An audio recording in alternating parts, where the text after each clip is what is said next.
So instead of London, I'm sitting in my home in Israel. Not that I'm complaining, even though I wish the circumstances were somewhat different. I'd like to share some ideas with the communities of Shomrei Hadas and Dunstan Road. And perhaps we'll find the time that I can come and meet you in person and speak there in person. The parsha this week is Parshat Emor. Parshat Emor contains many ideas, but there's a particular chapter that I want to focus on. In that chapter, it speaks about the holidays. Now, those of us who pay attention will know that the holidays are mentioned in different parts of the Torah. There are sections in Sefer Bamidbar, Parshas Pinchas, that speaks about the holidays. There's sections in Dvarim and Parshat Re'eh that speak about the holidays. But over here in Vayikra, aside from the various mentions that took place in Shemot as well, we find in Emor a list of the holidays. And the question really that we need to ask ourselves, which I'm not going to answer, is what are the different collections of the holidays? So those of you who want to work on this question, you need to look which holidays are mentioned and which aren't mentioned. What's the sequence? What's the list? Where does it begin? Where does it end? What's included? What's excluded? Over here in Parshat Emor, when we look at the holidays, we'll come very quickly to an understanding that there is something which links them all, and that is the agricultural aspect. Which means we know that our Jewish holidays have theological or perhaps historical background, but they also have an agricultural background. For the farmer, which many in ancient Israel were, this was incredibly important, which means there was a way to fuse together the lives which they lived, which were agricultural for the most part, and their history and their theology. So springtime is a time that we're in now. Springtime is a time that things come back to life, things start to grow. Springtime is when the Jewish people came back to life. Springtime is when the Jews rose up like a phoenix of old and became a living nation. Who would have thought that a nation that was exiled not once but twice could come back to life the way that it has in the 20th century? If you were betting people, I'm sure the odds you could have gotten in Vegas would have been insurmountable odds. It was impossible. No nation ever came back once to its land, and here's a nation that came back twice. And this agricultural part, this identity in terms of the land itself, really is an important element. When the Jews came back in the 20th century, the land came back to life. Just as was, I don't want to use the word predicted, but described in the Talmud. It said that when the people come back, the land will know it.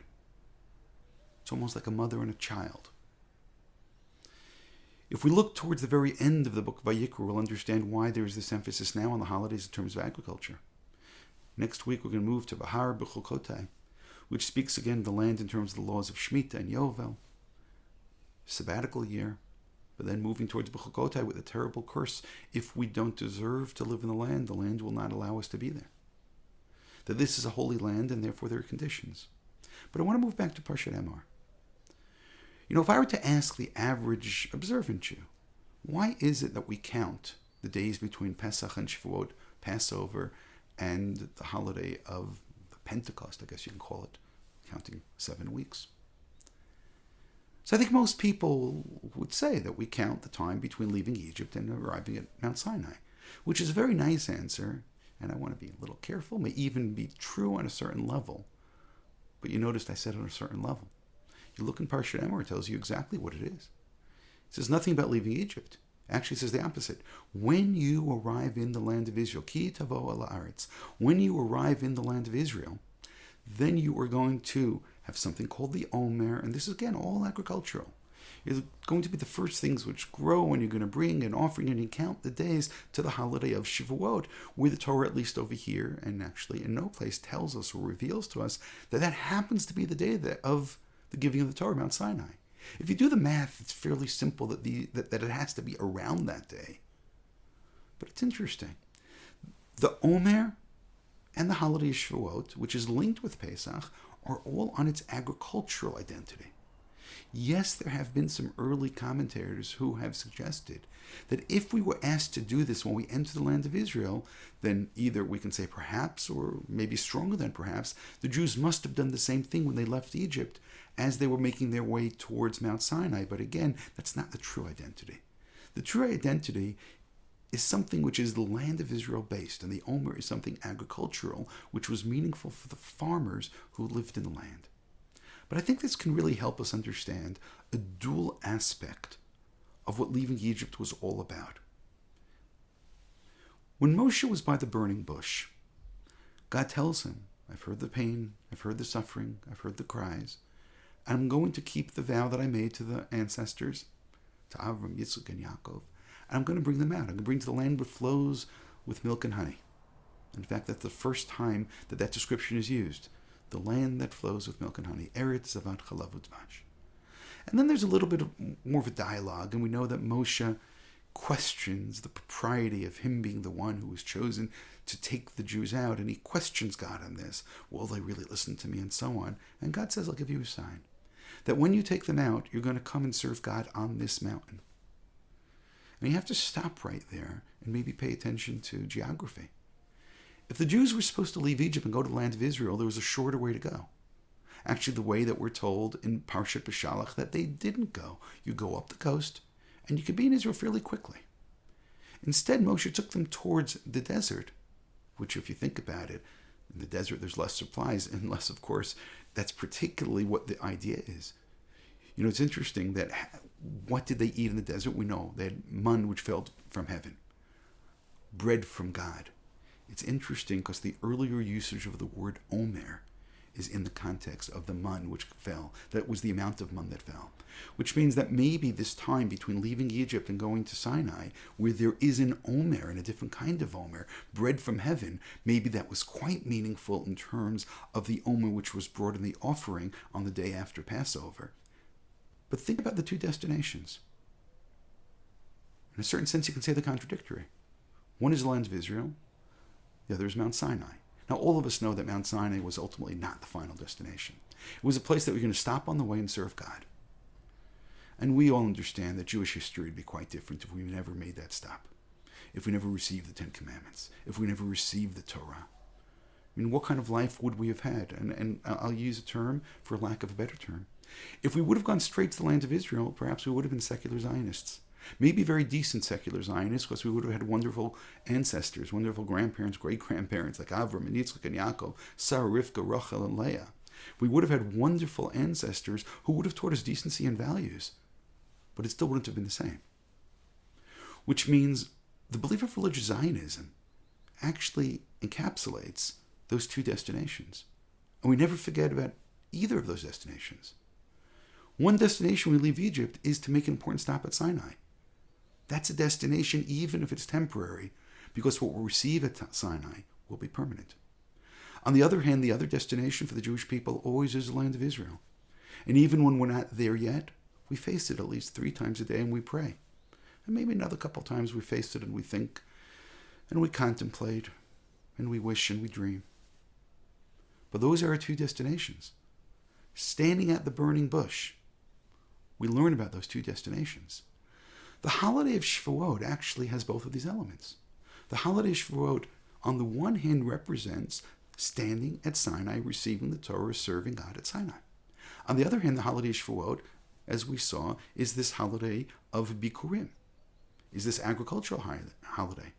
Ki tavo la'aretz, we'll learn in Sefer Devarim. When you come to land, you're going to take the first fruits. That's connected to the holiday of Shavuot. I know many people are fond of saying the holiday of Shavuot has nothing to do. It's not like Sukkot, it's not like Pesach. The Bikurim, the first fruits, are connected to the holiday of Shavuot. Which means the holiday of Shavuot really represents those two destinations that we learned about by the burning bush, Sinai and the land of Israel. And we can't separate them. We're allowed to live a life with dual aspirations, with dual responsibilities. That's the complexity of our people. We are people who are like other peoples in a certain sense, that there's land which is ours.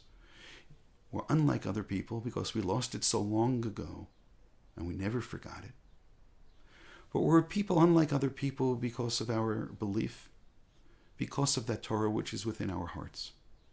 To be a religious Zionist means I remember the two different responsibilities which Moshe learns about by that burning bush. The holiday of Shavuot represents both. And now we realize this week's Parsha in Emor, when it speaks about the holidays in terms of the agriculture, in terms of the counting the days between Pesach and Shavuot, we count the Omer because the Omer is about this identity of being in the land and being farmers, but again, not farmers like every other farmer, religious farmers, farmers who have great belief, farmers who plant something in the ground and realize that God is their senior partner, and as they watch things come back to life, they learn about the very idea of Tchiyat HaMetim. It's interesting, in Israel, we stop saying Marashiv Eruch Morid HaGeshem in Pesach, but we say something else, Morid HaTal. Tal means dew, literally. Almost every time the Talmud or Midrashic literature speaks about resurrection, Tchiyat HaMetim, it always uses the phrase or the word Tal, the concept of Tal, dew. It says even at Mount Sinai it was so intense that people just couldn't breathe anymore and they passed out and as if they died. And it says that God sprinkled Tal on them and they came back to life. In the springtime we start to think about Tal. We look around, we look out the window, and we see things are growing. We see things have come back to life that look like they were dead. And on Pesach, every year, we had belief that the Jewish people who came back to life will once again. How fortunate are we to live in a time where once again the Jewish people came back to life, merged together with their soulmate, the land of Israel. They were able to come back, become farmers again. And I know that Israel has moved towards high-tech, but at the same time we moved towards high-tech, we started making some really, really good wine. So as we get closer to the holiday Shavuot, think about the Bikurim, learn the Mishnayot of Bikurim, buy a wonderful bottle of Israeli wine, and say L'chaim, because we're a people that really, truly came back to life.